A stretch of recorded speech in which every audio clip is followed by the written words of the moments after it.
Hello students, how are you all? Hope so you are fine. Students, today we are going to discuss chapter number 10th, that is light, reflection and refraction, given in your class 10th science textbook.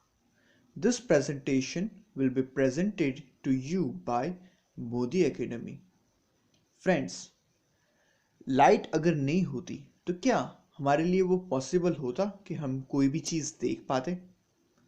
Light को अगर define करना है तो किस तरीके से करेंगे हम लोग? फिर ये लाइट के दो फिनोमिनाज होता है, एक होता है रिफ्रैक्शन और दूसरा होता है रिफ्लेक्शन। तो ये दोनों होते क्या है, इसके रूल्स क्या है, कौन कौन से फिनोमिनास पे ये काम करता है, किस तरीके से इमेज फॉर्म होती है, कहाँ पे इमेज फॉर्म होगी वो पता लगाया जा सकता है, वगैरह वगैरह। ये सब चीज़ हम लोग ये चैप्टर में बड़े अच्छे तरीके से डिस्कस करने वाले हैं और इतने अच्छे तरीके से डिस्कस करेंगे कि आपको दोबारा इस चैप्टर को बुक में से रिवाइज करने की ज़रूरत नहीं पड़ेगी। ठीक है, तो फ्रेंड्स पे अटेंशन और ध्यान से हम जो पढ़ा रहे वो आप सुनते जाइए। लाइट, रिफ्लेक्शन एंड रिफ्रैक्शन, तो ये वर्ड्स ऐसे एक टाइप के ही सुनाई दे रहे हैं। रिफ्लेक्शन है, रिफ्रैक्शन है, ये सब का मीनिंग क्या है? चलिए देखते हैं। पहले तो हम ये समझेंगे लाइट होता क्या है। So light is an electromagnetic ray that travels in a straight line. अभी लाइट को यहाँ पे इलेक्ट्रोमैग्नेटिक रे बता दिया गया है जो एक सीधे पाथ पे ट्रैवल करती है। ठीक है, तो ये रिफ्लेक्शन और रिफ्रैक्शन क्या है, चलिए वो भी देख लेते हैं अभी। Reflection of light, when light falls on a surface and it's reflected back into the same medium, we say reflection has taken place। जब लाइट एक सरफेस पे जाके टकराती है और वो सरफेस जनरली शाइनी होता है, तो क्या होगा, वो लाइट वापस जिस मीडियम से आ रही है वही मीडियम में वापस चली जाएगी। ठीक है, तो ऐसा हम लोग बोल सकते हैं कि लाइट का रिफ्लेक्शन हुआ है। ठीक है, अब रिफ्रैक्शन ऑफ लाइट क्या होता है? When light travels from one medium to another medium, it bends from original path. This phenomena is called refraction। अभी जब लाइट एक मीडियम से दूसरे मीडियम में ट्रैवल करती है तो क्या होगा, वो जिस पाथ पे जा रही थी उससे झुक जाएगी। ठीक है, तो ऐसा हम लोग सकते हैं कि लाइट का रिफ्रैक्शन हुआ है, not reflection, it's refraction. Light जा रही है एक मीडियम से दूसरे मीडियम तक, लेकिन जो पाथ था उसका उधर से वो भटक जा रही है और किसी भी एक साइड मुड़ जा रही है, इसीलिए इसको बोलते हैं refraction of light. Hope so students आपको रिफ्लेक्शन और रिफ्रैक्शन के बीच का डिफरेंस पता चल गया है, क्या है वो भी आपको एग्जैक्टली अब पता चल चुका है। ठीक है, और ये रिमेंबर कीजिएगा कि लाइट इज एन इलेक्ट्रोमैग्नेटिक रे। तो क्वेश्चन में आ सकता है कि लाइट क्या होता है, तो हमको ऐसा लिखना है कि वो एक इलेक्ट्रोमैग्नेटिक रे है। ठीक है, अब कुछ टर्म्स डिस्कस कर लेते हैं related to reflection of light.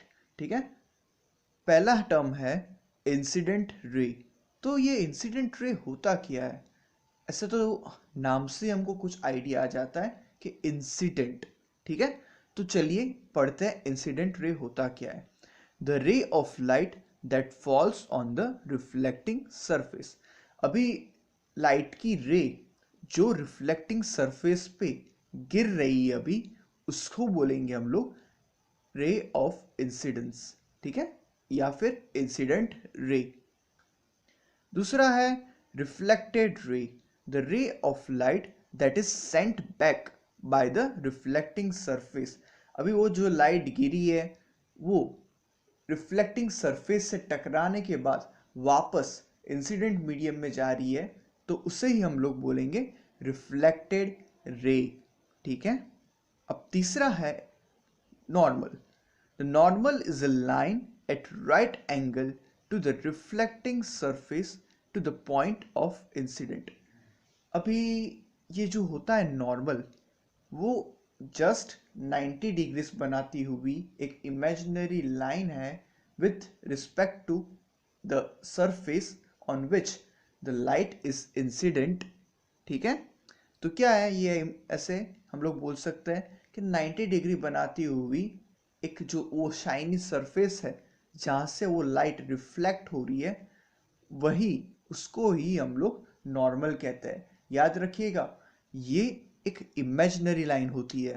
ठीक है, अब नेक्स्ट टर्म है एंगल ऑफ इंसिडेंस। तो एंगल ऑफ इंसिडेंस क्या होता है? It is an angle made by incident ray and normal. तो एंगल ऑफ इंसिडेंट एक एंगल जो फॉर्म हो रहा है रे ऑफ इंसिडेंस और नॉर्मल के बीच में। ठीक है, तो वही होता है angle of incidence. Now we will get knowledge about angle of reflection. It is an angle made by reflected ray and normal. अभी reflected ray और normal के बीच में जो एंगल फॉर्म होता है वही होता है एंगल ऑफ रिफ्लेक्शन। ठीक है, अभी ऑब्जेक्ट, अभी ये ऑब्जेक्ट क्या होता है? ऐसे तो हमको पता है उसका मीनिंग, ऑब्जेक्ट क्या होता है। ठीक है, लेकिन यहाँ पे ये चैप्टर में ऑब्जेक्ट का मीनिंग दूसरा है। तो चलिए वो देखते हैं कि ऑब्जेक्ट का मीनिंग यहाँ पे है क्या। It is the thing that forms an image on the screen. अभी जिस चीज की इमेज फॉर्म हो रही है स्क्रीन के ऊपर वही कहलाता है ऑब्जेक्ट। Next is image. अब इमेज क्या है? It is the reflection of object on the screen. अभी रिफ्लेक्शन होके जो इमेज फॉर्म हो रही है, यानी वो ऑब्जेक्ट की इमेज फॉर्म हो रही है स्क्रीन के ऊपर, वही कहलाता है इमेज।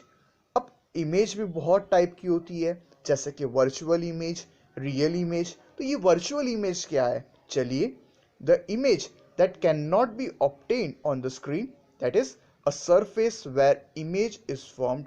अभी ऐसी इमेज जो वो स्क्रीन पे नहीं मिल पा रही है, जहाँ पे उसको असल में होना चाहिए था। ठीक है, तो उसे कहते हैं वर्चुअल इमेज। अब रियल इमेज क्या है? The image that is formed directly on the screen. अभी ऐसी इमेज जो डायरेक्टली स्क्रीन पे बन रही है उसे कहते हैं रियल इमेज। अब ये स्लाइड में वैसे तो हम पढ़ने वाले हैं loss of reflection of light. ठीक है, लेकिन वो शुरू करने से पहले हम लोग जो कॉमन टर्म्स हमने आगे डिस्कस की है उसके बारे में ये इमेज पे से इंफॉर्मेशन ले लेते हैं। ठीक है, तो आप देख पा रहे होंगे कि ये वाला जो लाइट का रे है वो ये वाली शाइनी सरफेस पे इंसिडेंट हो रहा है। ठीक है, ये वाला शाइनी सरफेस पे, तो इसे हम लोग कहेंगे इंसिडेंट रे। ठीक है, फिर यहाँ टकराने के बाद वो वापस रिफ्लेक्ट हो रहा है, तो इसे हम कहेंगे रिफ्लेक्टेड रे। ठीक है, फिर ये वाला जो है इमेजिनरी लाइन वो 90 डिग्री पे है शाइनी सरफेस से, तो इसे कहते हैं नॉर्मल। ठीक है, फिर एक एंगल फॉर्म हो रहा है ये नॉर्मल और इंसिडेंट रे के बीच में, तो उसे कहते हैं एंगल ऑफ इंसिडेंस। फिर और एक एंगल फॉर्म हो रहा है ये नॉर्मल और रिफ्लेक्टेड रे, इसलिए इसे ये एंगल को हम कहेंगे एंगल ऑफ रिफ्लेक्शन। ठीक है, अभी ये शाइनी सरफेस कुछ भी हो सकता है, वो एक स्टील से बना हुआ सरफेस हो सकता है या फिर प्लेन मिरर भी हो सकता है। ठीक है, तो अब डिस्कस करते हैं loss of reflection of light. जब लाइट रिफ्लेक्ट होती है तो वो कुछ लॉस फॉलो करती है, तो वही हम लोग डिस्कस करने वाले हैं। यहाँ पे जो लॉज ऑफ रिफ्लेक्शन में फर्स्ट लॉ है the angle of incidence is equals to angle of reflection. ठीक है, अभी सेकेंड लॉ है the incident ray reflected ray and the normal all lie in a same plane. ठीक है, अभी तीसरा लॉ है the incident ray and the reflected ray lie on the either side of the normal। तो normal यहाँ पे भी है प्रेजेंट, दोनों आइदर साइड पे प्रेजेंट होती है। यहाँ पे थर्ड लॉ हमको यही बताता है, ठीक है। तो ये हुए 3 law of reflection of light. Now in this slide we will discuss properties of image formed by plane mirror। अब प्लेन मिरर से कैसा इमेज फॉर्म होता है उसके बारे में हम लोग डिस्कशन करने वाले हैं, ठीक है। The image form by a plane mirror is virtual and erect, मतलब बिल्कुल सीधा होता है और वर्चुअल इमेज होता है। दूसरी चीज यहाँ पे लिखी है ऑन द सेम साइज, मतलब सेम साइज का होता है, जैसे जितनी साइज का वो ऑब्जेक्ट है उतना ही, ठीक है। तीसरा है at the same distance from the mirror as the object is in front of it। वो भी सेम डिस्टेंस पे इमेज फॉर्म होगा, जितना डिस्टेंस पे वो ऑब्जेक्ट को रखा गया है वो मिरर के सामने, ठीक है। लेकिन यहाँ पे एक चीज़ है कि वो इमेज जो फॉर्म हो रहा है वो लिटरली इन्वर्टेड होगा, मतलब उल्टा होगा। आपने एम्बुलेंस देखी होगी, ठीक है, तो वो एम्बुलेंस पे जिस फॉन्ट में जिस तरीके से वो एम्बुलेंस लिखा होता है वो लिटरली इन्वर्टेड तरीके से लिखा होता है, क्योंकि हम जब हमारे साइड मिरर्स में देखें तो वो हमको एम्बुलेंस वो सीधा पड़ दिखाई दे और हम लोग आसानी से उसे पहचान पाए, ठीक है। तो यही होती है सब किस टाइप का इमेज फॉर्म होता है एक प्लेन मिरर में, ठीक है। In this slide we are going to discuss about spherical mirrors. वो दो टाइप के होते हैं, पहला होता है कॉनकेव और दूसरा होता है कॉन्वेक्स। अभी ये दोनों में डिफरेंस क्या है, चलिए देखते हैं। तो फर्स्ट हम लोग डिस्कस करने वाले हैं अबाउट कॉनकेव मिरर। यहाँ पे लिखा है कॉनकेव मिरर होता है a spherical mirror that has its reflecting surface curved inverse. अभी एक स्फीयर ले ले, ठीक है, हम लोग अभी स्फीयर को वर्टिकली काटेंगे तो कौन सा पार्ट उसका रिफ्लेक्टिंग है उससे डिसाइड होगा कि वो कॉनकेव है या कॉन्वेक्स है। तो यहाँ पे हम लोग पहला डिस्कस कर रहे हैं कॉनकेव के बारे में, ठीक है। तो कॉनकेव मिरर वो मिरर होता है जो स्फीयरिकल तो होता ही है, लेकिन उसका अंदर वाला जो साइड है वो रिफ्लेक्टिंग सरफेस होगा, ठीक है। तो ऐसा हो जाएगा कॉनकेव मिरर। लेकिन अगर जो उसका बाहर साइड वाला पार्ट वो रिफ्लेक्टिंग सरफेस होगा तो वो हो जाएगा कॉन्वेक्स मिरर, ठीक है। ये बहुत छोटा डिफरेंस है, अंदर वाला रिफ्लेक्टिंग सरफेस, बाहर वाला रिफ्लेक्टिंग सरफेस, कॉनकेव कॉन्वेक्स, ठीक है।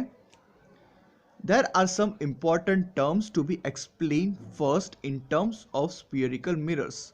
दे आर, अभी कुछ इंपॉर्टेंट टर्म्स है जो स्फीयरिकल मिरर्स के बारे में हम लोग को पहले जान लेना ज़्यादा ज़रूरी है, तभी हम लोग स्फीयरिकल मिरर्स के बारे में अच्छी इंफॉर्मेशन कलेक्ट कर पाएंगे, ठीक है। तो ये कुछ टर्म्स है, सेंटर ऑफ कर्वेचर, सेकंड है फोकस, थर्ड है प्रिंसिपल एक्सिस, फोर्थ है पोल, फिफ्थ है फोकल लेंथ और सिक्स्थ है रेडियस ऑफ कर्वेचर। तो ये सभी के सभी हम लोग डिस्कस करने वाले हैं नेक्स्ट स्लाइड से। अब ये वाली स्लाइड में terms use to explain spherical mirrors उसके बारे में हम लोग डिस्कस करने वाले हैं। तो यहाँ पे जो पहला टर्म है वो है centre of curvature. Centre of curvature को हम लोग कैपिटल सी से रिप्रेजेंट करते हैं।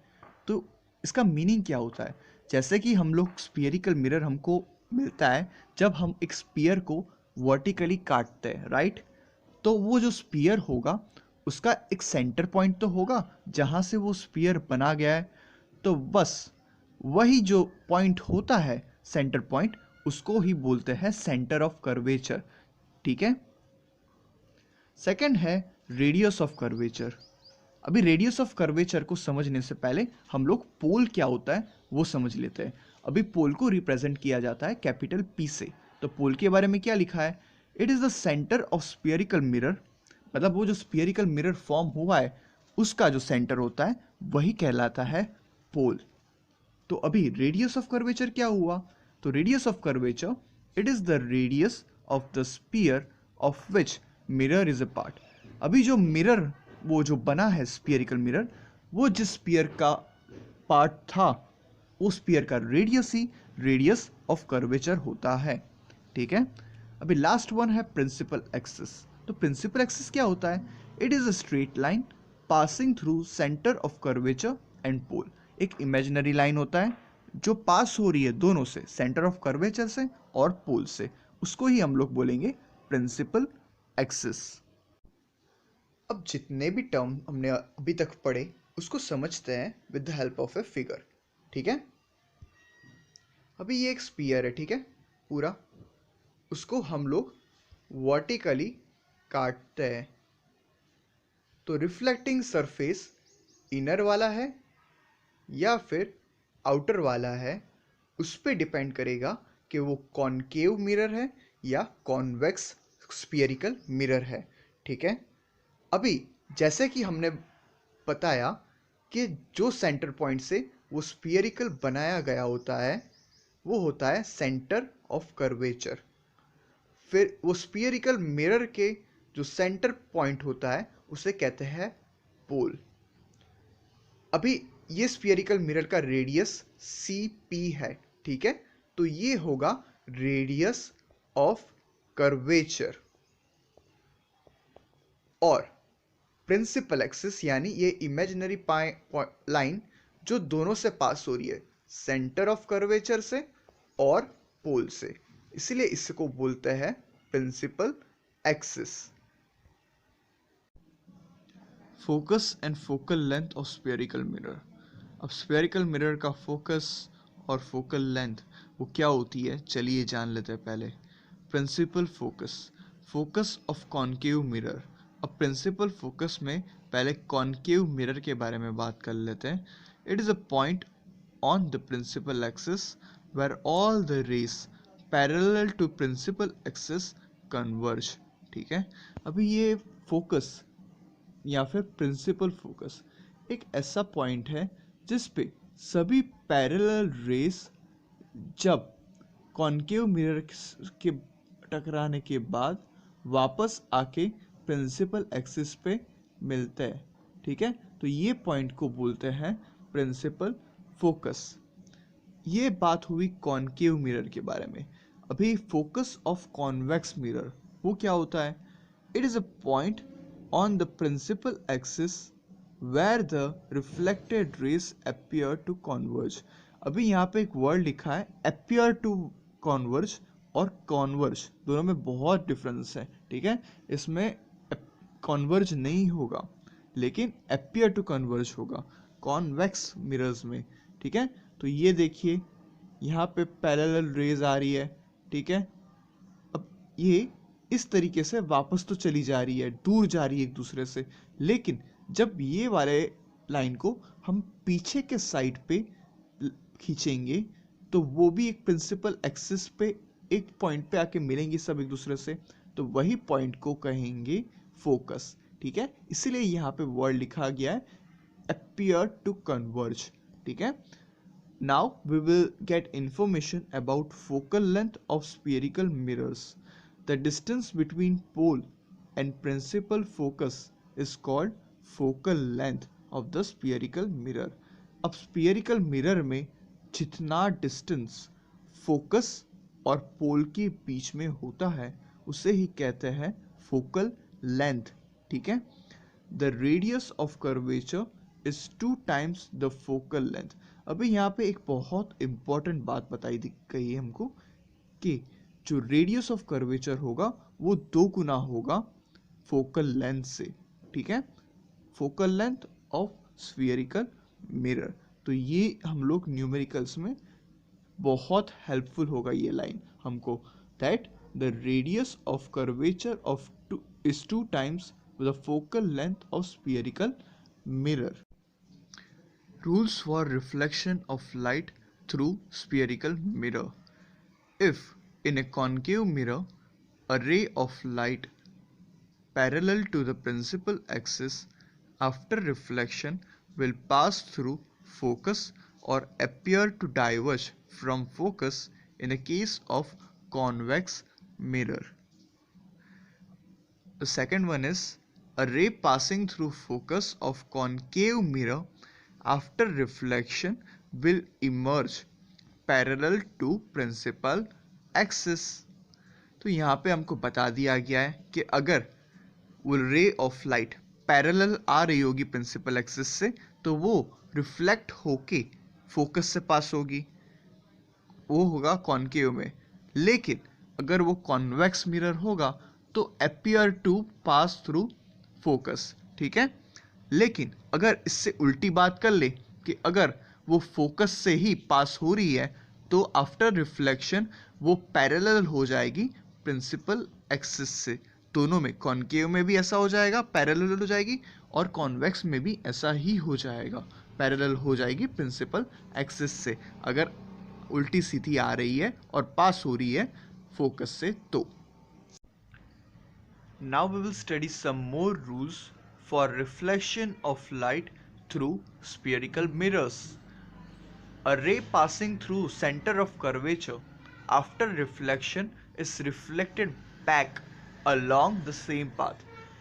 अभी कोई रे, लाइट की रे पास हो रही है सेंटर ऑफ कर्वेचर, तो वो रिफ्लेक्ट होके वापस वही पाथ पे से पास होगी, whether it is concave mirror और कॉन्वेक्स मिरर। अब ये देख रहे हो, ये लाइट आ रही है सेंटर ऑफ कर्वेचर से पास हो रही है, फिर यहाँ स्फेरिकल मिरर पे टकराती है, तो ये वापस वही पाथ से रिफ्लेक्ट हो जाएगी।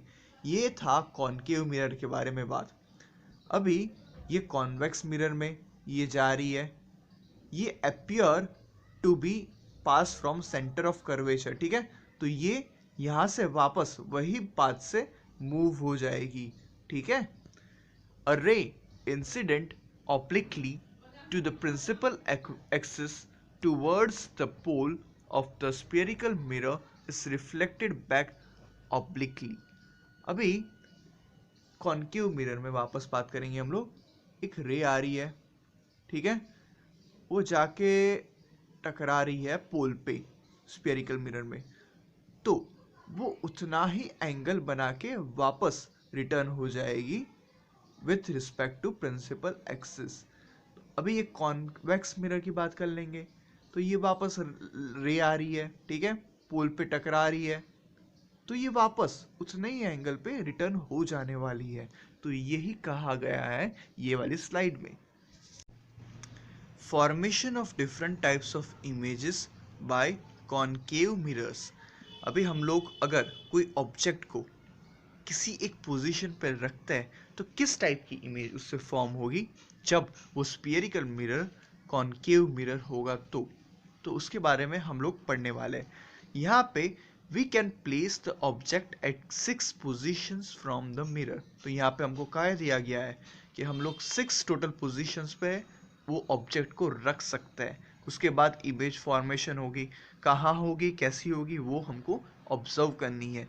तो पहले में हम लोग वो जो ऑब्जेक्ट होगा उसको इन्फिनिटी पे रखेंगे तो क्या होगा, फिर सी के बाद रखेंगे, बियॉन्ड सी रखेंगे तो कैसी इमेज मिलेगी, एट सी पे रखेंगे तो कैसी इमेज मिलेगी, बिटवीन सी एंड एफ तो कैसी इमेज मिलेगी, एट एफ तो हमको कैसी इमेज मिलेगी, और एफ और पी के बीच में वो ऑब्जेक्ट को रखते हैं तो कैसी इमेज मिलेगी। ये सब चीज़ें हमको ऑब्जर्व करनी है। Formation of different types of images bye concave mirrors. अभी हम लोग ऑब्जेक्ट को अलग अलग पोजीशंस पे रखेंगे और ऑब्जर्व करेंगे कि उनसे जो इमेजेस बन रही है वो किस टाइप की है, ठीक है। तो पहली कंडीशन में अगर हम लोग ऑब्जेक्ट को इन्फिनिटी पे रखते हैं, मतलब इन्फिनाइट डिस्टेंस पे रखते हैं, तो जो इमेज बनेगी ना वो रियल होगी और इन्वर्टेड होगी। फिर हाईली डिमिनिश्ड होगी, पॉइंट साइज यानी छोटी बनने वाली है जो इमेज बन रही, ठीक है। और जो लोकेशन होगा इमेज बनने का वो बनने वाला है एट एफ यानी फोकस पे बनेगी, ठीक है। अभी ये जो सब चीज़ें हैं वो हमको बाय हार्ट लर्न करनी होगी। सिर्फ आप उसे, ये जो इसका डायग्राम बनाया गया है उसे ऑब्जर्व कीजिए और यही एग्ज़ाम में अगर पूछा जाए तो हमें बनाना है। सेकंड में है कि अगर हम लोग ऑब्जेक्ट सी से दूर रखते हैं तो क्या होगा, तो जो इमेज बनेगी ना वो रियल होगी और इन्वर्टेड भी होगी, जैसे कि पहले कंडीशन में था। लेकिन उसकी जो लोकेशन होगी इमेज की वो फोकस और सेंटर ऑफ कर्वेचर के बीच में बनने वाले हैं, ठीक है। और जो ओरिजिनल साइज थी उससे छोटी बनने वाली है, तो ये भी हमें लर्न करना है। और ये जो डायग्राम है वो आप बाय हार्ट कर लीजिए, ठीक है। अभी यहाँ पे जो थर्ड है उसमें ऑब्जेक्ट को सी पे रखते हैं, ठीक है। तो किस टाइप की इमेज फॉर्मेशन होगा, तो देखते हैं। The image formed is real and inverted. तो रियल एंड इन्वर्टेड इमेज तो बनने ही वाला है, और वापस वो भी इमेज फॉर्मेशन भी सी पे ही होगा, of the same size as the object. और साइज भी सेम ही रहेगी जितनी साइज का ऑब्जेक्ट है, ठीक है। तो फोर्थ कंडीशन में जब हम ऑब्जेक्ट को एफ और सी के बीच में रखते हैं तो जो इमेज बनेगी वो भी रियल एंड इन्वर्टेड होगा, लेकिन सी के बाद बनेगी और मैग्नीफाइड इमेज होगी, ठीक है। अबे फिफ्थ देख लेते हैं हम लोग कंडीशन में। जब हम ऑब्जेक्ट को एफ पे रखते हैं तो जो इमेज बनेगी वो रियल एंड इन्वर्टेड होगी, और वो लोकेशन जहाँ पे इमेज बनने वाली है वो इन्फिनिटी पे होगी, ठीक है, और हाईली मैग्नीफाइड इमेज होगी। फिर जब हम लोग ऑब्जेक्ट को एफ और पी के बीच में रखते हैं तो जो इमेज फॉर्म होगी वो होगी वर्चुअल एंड इरेक्ट, ठीक है, वर्चुअल और सीधी होगी। फिर जो इमेज बनने वाली है वो बिहाइंड द मिरर, यानी मिरर के पीछे बनेगी, ऐसा हमको लगेगा, ठीक है, और जो साइज होगी वो होगी मैग्नीफाइड। तो अभी हमने जितनी भी कंडीशंस देखी है, अगर उसको लर्न करना है हमको तो एक आसान सा तरीका है इस टाइप का टेबल फॉर्मेशन, ठीक है। तो जिसमें फर्स्ट जो होगा कॉलम उसमें हम लोग पोजीशन ऑफ ऑब्जेक्ट रखेंगे, सेकंड कॉलम में पोजीशन ऑफ इमेज होगा, तीसरे कॉलम में साइज होगी, और फोर्थ जो कॉलम होगा उसमें नेचर होगा।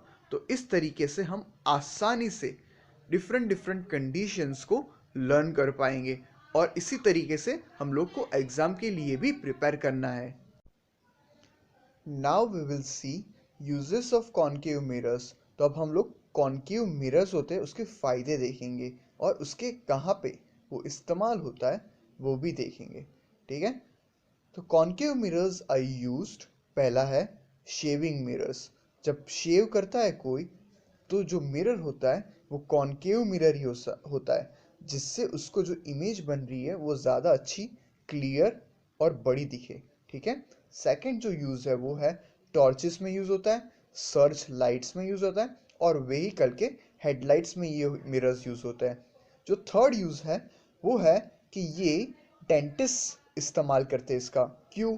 क्योंकि जो कैविटीज़ होती है वो ज़्यादा अच्छी से उसको दिखे, इसलिए वो लोग भी यूज़ करते हैं। जो फोर्थ यूज़ है वो है सोलर फर्नेसेस में, टू कॉन्सेंट्रेट हीट, मतलब हीट को एक जगह कॉन्सेंट्रेट करने के लिए ये सोलर फर्नेसेस में भी यूज़ होता है। जैसे कि हमने डिस्कस किया कार या व्हीकल्स की हेडलाइट में, फिर फोकस लाइट्स में, फिर टेंटिस के द्वारा, क्यों, कैविटीज़ देखने के लिए। ये सब यूजेस है कॉनकेव मिरर्स के। इतने ही नहीं है, और बहुत यूजेस है, ठीक है, लेकिन हमने ये 4 यूजेस डिस्कस किए। Image formation by convex mirror. अभी तक हमने image formation by concave mirror देखा था। तो किस टाइप की इमेज किस साइज की बनेगी, कहाँ पे बनेगी कॉन्वेक्स मिरर की कंडीशन में, वो अब हम लोग डिस्कस करने वाले हैं, ठीक है। यहाँ पे पहली कंडीशन है, जब हम किसी भी ऑब्जेक्ट को इन्फिनिटी पे रखते हैं तो जो इमेज बनेगी ना वो वर्चुअल और इरेक्ट होगी। उसकी position behind the mirror at F, ठीक है, और उसकी साइज होगी हाईली डिमिनिश्ड, ठीक है। अभी इसके अंदर ही दूसरी जो कंडीशन है, जब हम ऑब्जेक्ट को इन्फिनिटी और पी के बीच में रखते हैं तो जो इमेज बनेगी वो भी होगी वर्चुअल एंड इरेक्ट। जो लोकेशन होगा इमेज का वो बिहाइंड द मिरर होगा, बिटवीन पी एंड एफ, और जो साइज होगी वो डिमिनिश्ड हो जाएगी, ठीक है। यहाँ पे आप साइड पे इन दोनों के डायग्राम्स देख पा रहे होंगे किस टाइप से बनेगी, ठीक है। ये ए डैश और बी डैश वो साइज रिप्रेजेंट करता है इमेज की, ठीक है, दोनों में। और ए और बी होता है वो ऑब्जेक्ट की साइज डिफाइन करता है, ठीक है। Now we will discuss use of convex mirrors. तो कॉन्वेक्स मिरर्स के क्या यूज होंगे वो हम लोग डिस्कस करने वाले हैं। Convex mirrors are used in, पहला है vehicles as rear view mirrors to see traffic at the rear side। अभी vehicles में यूज होता है as a rear view mirrors, क्योंकि हमको ट्रैफिक भी देखना होता है ना पीछे के साइड वाला, इसीलिए वो वहां पे यूज होता है। जो सेकंड यूज यहाँ पे दिखाया गया है, use as a device to check thefts in shop. अभी पूरे शॉप का अगर हमको व्यू देखना है तो वहां पे यूज होता है, ठीक है।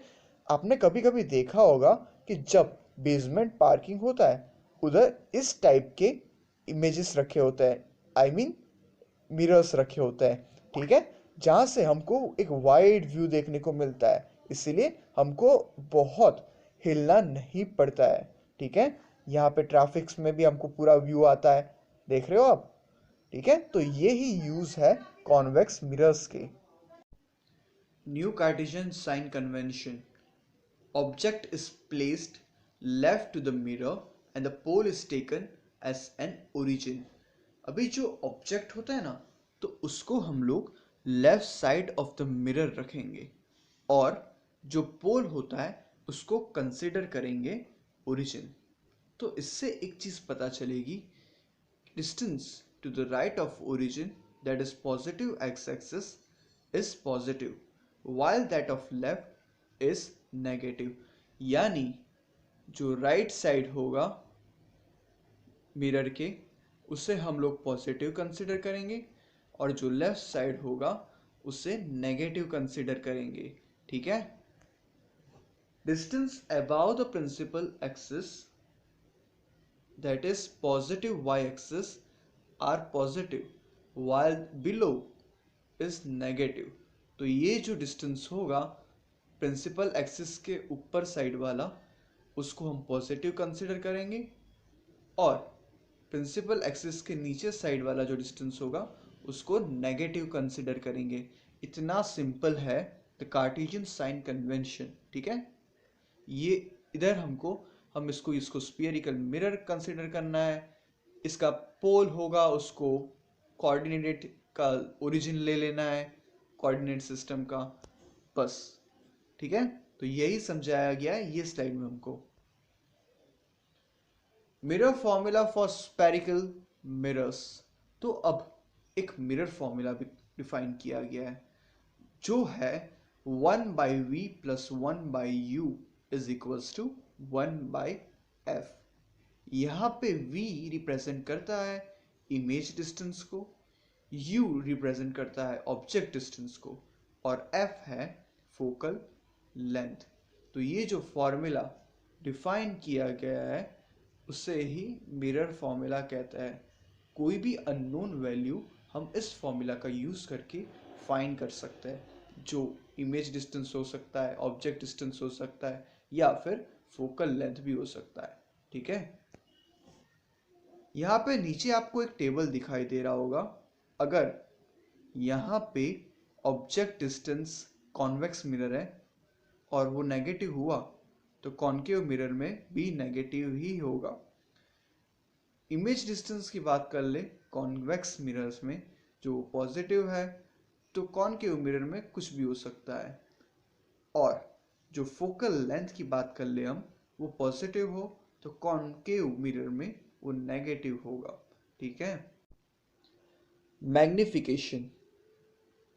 अब मैग्निफिकेशन को रिप्रेजेंट करता है यूजिंग स्मॉल m, ठीक है, जिसको डिफाइन किया जाता है ratio of height of image to ratio of height of object that is also equals to negative of image distance to object distance. यानी h2/h1 is equals to -v/u, ठीक है। अभी जैसे कि हम मैग्निफिकेशन को रिप्रेजेंट करते हैं स्मॉल m से, तो इमेज किस टाइप की होगी, किस साइज की बनेगी, वो m से हम लोग पता लगा सकता है। अगर m की वैल्यू हमको पॉजिटिव मिलती है तो ऐसा समझ लीजिए कि वो इमेज वर्चुअल इमेज है। ठीक है। अगर m की जो वैल्यू मिलती है वो नेगेटिव होती है तो समझ लीजिए कि वो इमेज रियल इमेज बनने वाली है। दूसरी एक तरीका भी है कि m की अगर वैल्यू 1 से ज़्यादा है तो हमको जो इमेज मिलने वाली है वो ऑब्जेक्ट साइज से बड़ा होगा। अगर m इज इक्वल्स टू 1 है तो इमेज साइज और ऑब्जेक्ट साइज दोनों सेम होगा।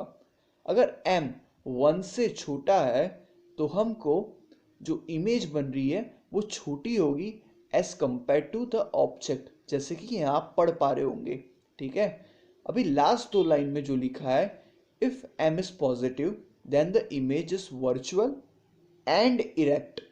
ठीक है, वर्चुअल भी होगा और इरेक्ट ही होगा अगर m पॉजिटिव है। अगर m की वैल्यू हमको नेगेटिव मिलती है then the image is real और इन्वर्टेड। ठीक है, m नेगेटिव तो रियल एंड इन्वर्टेड। ये सब आप याद रख लीजिएगा, बहुत काम आने वाला है मैग्निफिकेशन का concept. Refraction of light, the phenomena of bending of light when it travels from one medium to another is called refraction. अब जैसे कि हमने रिफ्रैक्शन क्या होता है वो ऑलरेडी डिस्कस कर चुके हैं। जब लाइट एक मीडियम से दूसरे मीडियम में ट्रैवल करती है तो जहाँ पे दोनों मीडियम मिलते हैं ना तो वहाँ से लाइट वो बैंड हो जाएगी, यानी अपने पाथ से भटक जाएगी। ठीक है, तो यही फिनोमिना को कहते हैं रिफ्रैक्शन ऑफ लाइट। ठीक है, तो जैसे कि रिफ्लेक्शन के लॉज थे, रिफ्रैक्शन के भी लॉज है। तो laws of refraction of light, तो पहला लॉ ये है, the incident ray, the normal and the refracted ray all lie in a same plane. ठीक है, इंसिडेंट रे, रिफ्रैक्टेड रे और नॉर्मल वो सभी एक ही प्लेन में होते हैं। फिर सेकंड है sine i by sine r is equals to constant, जहाँ पे आई होता है एंगल ऑफ इंसिडेंट और आर है एंगल ऑफ रिफ्लेक्शन, और वो साइन की वैल्यू कांस्टेंट होती है। तो यहाँ पे जो कांस्टेंट है ना वो और कुछ नहीं बल्कि रिफ्रैक्टिव इंडेक्स है। ठीक है, refractive index. The refractive index of the medium gives an indication of light bending ability of that medium. मतलब एक पर्टिकुलर मीडियम में कितनी एबिलिटी है कि जिसकी वजह से वो जो लाइट पास हो रही थी वो बैंड होगी। ठीक है, कितनी ज़्यादा बैंड होगी वो देता है हमको रिफ्रैक्टिव इंडेक्स। अगर कोई चीज़ ऐसे लिखी है दैट इज n1 2, इसको ऐसे ही पढ़ा जाता है n1 2, तो उसका मतलब होता है speed of light in medium 1 divided by speed of light in medium 2 that is equals to v1 by v2। ठीक है, लेकिन अगर कोई चीज़ ऐसी लिखी है n इज इक्वल्स टू 2 1, तो इसका मतलब होता है speed of light in medium 2 divided by speed of light in medium 1 that is equals to v2 by v1। लेकिन अगर कभी ऐसा कुछ लिखा होगा एन एम, तो उसका मतलब होता है speed of light in air divided by speed of light in a medium that is equals to c by v, where n12 is the refractive index of medium 2 with respect to medium 1। ठीक है, तो इससे हमको idea आ जाएगा कि कौन सा medium ज़्यादा रेयर है, ज़्यादा डेंसर है और किस के वजह से लाइट ज़्यादा बेंड हो रही है। ठीक है, रिफ्रैक्टिव इंडेक्स। अब कुछ फेमस मीडियम्स के रिफ्रैक्टिव इंडेक्स यहाँ पे फाइंड किए हुए हैं, जिसमें से सिर्फ ग्रीन कलर के जो हाईलाइटेड है वही हम लोग के एग्जाम के लिए मोस्ट इम्पॉर्टेंट है। जैसे कि एयर, जिसका रिफ्रैक्टिव इंडेक्स है 1.0003, आइस उसका रिफ्रैक्टिव इंडेक्स है 1.31, water refractive index 1.33, kerosene refractive index 1.44 and diamond refractive index 2.42।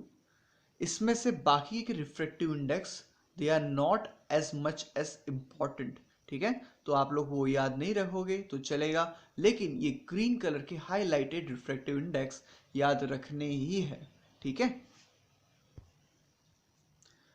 Refraction by spherical lenses. अभी यहाँ पे रिफ्रैक्शन बाय स्फेरिकल लेंसेस की बात की गई है, ठीक है। There are two types of lenses. अभी हमको बताया गया कि दो टाइप के लेंसेस होते हैं।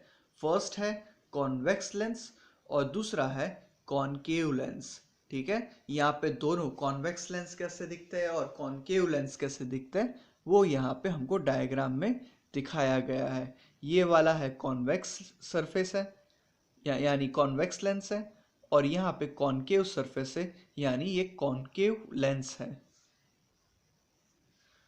Optical focus principal axis focus. The centre point of the lens is known as optical focus. मतलब कोई भी लेंस का जो सेंटर पॉइंट होता है उसको ऑप्टिकल फोकस कहते हैं। A line passing through optical centre is principal axis. अभी कोई इमेजिनरी लाइन पास हो रही है ऑप्टिकल फोकस में से तो उसे प्रिंसिपल एक्सिस कहते हैं, ठीक है। Focus is the point where rays converge after refraction in lenses।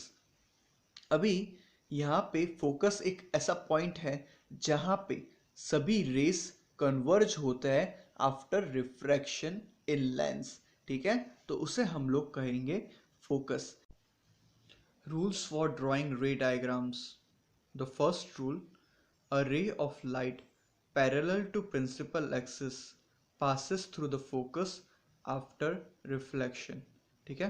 अगर कोई भी रे ऑफ लाइट जो पैरेलल होती है प्रिंसिपल एक्सिस के वो रिफ्रैक्शन के बाद वो फोकस से ही पास होगी, ठीक है, तो पहला रूल ये कहता है।